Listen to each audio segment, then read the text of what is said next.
Өңірде мемлекеттік бағдарламалар жүйелі жүргізіліп, жоспарлы істер жүзеге асуда. Батыс Қазақстан облысында жұмыс сапарымен болған Нұр Отан партиясы төрағасының бірінші орынбасары Мұхтар Құл-Мұхаммед өндірістің өрістеп, ауыл шаруашылығының қанат жаюына мемлекеттік бағдарламалар елеулі үлес қосып отырғанын атап өтті. Мұхтар Құл-Мұхаммедтің өңірімізге жұмыс сапары кезінде облыс әкімі Алтай Көлгінов бірге болды.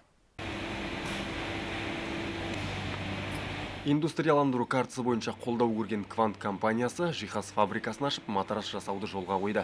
Дайын өнім елімізбен қатар көршілес Ресейге де шығарылады. Кәсіпорын жыл басынан бері 14 мың дана жиһаз түрін дайындаған. Мұнда қазір 500 адам тұрақты жұмыс істейді.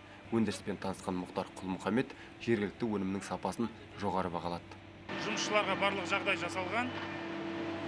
Ақшаларымызды уақытында аламыз. Бізде германский станоктар барлығы да европейский стандартқа сәйкес. Товардың құрамында ешқандай химикат, ешқандай ондай жоқ, бәрі таза.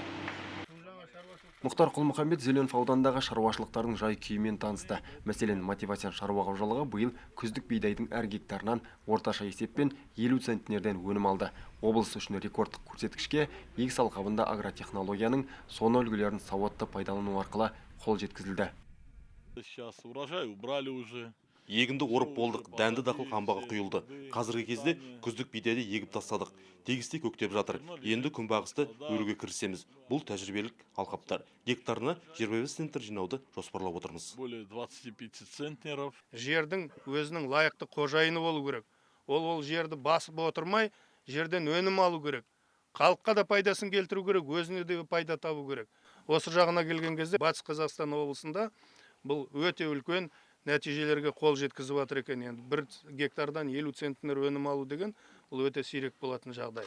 Осының барлығы мемлекет басшысының, елбасымыздың ауыл шаруашылығына жасап жатқан қамқорлығының арқасы. Жұмыс сапары барысында Мұхтар Құл-Мұхаммед Нұрлы жол бағдарламасы аясында жүргізіліп жатқан тұрғын үйлердің құрылысымен танысып, облыстық партия активімен кездесті. Рауан Диали, Қайырбек Ерболатұлы, Қазақстан, Орал.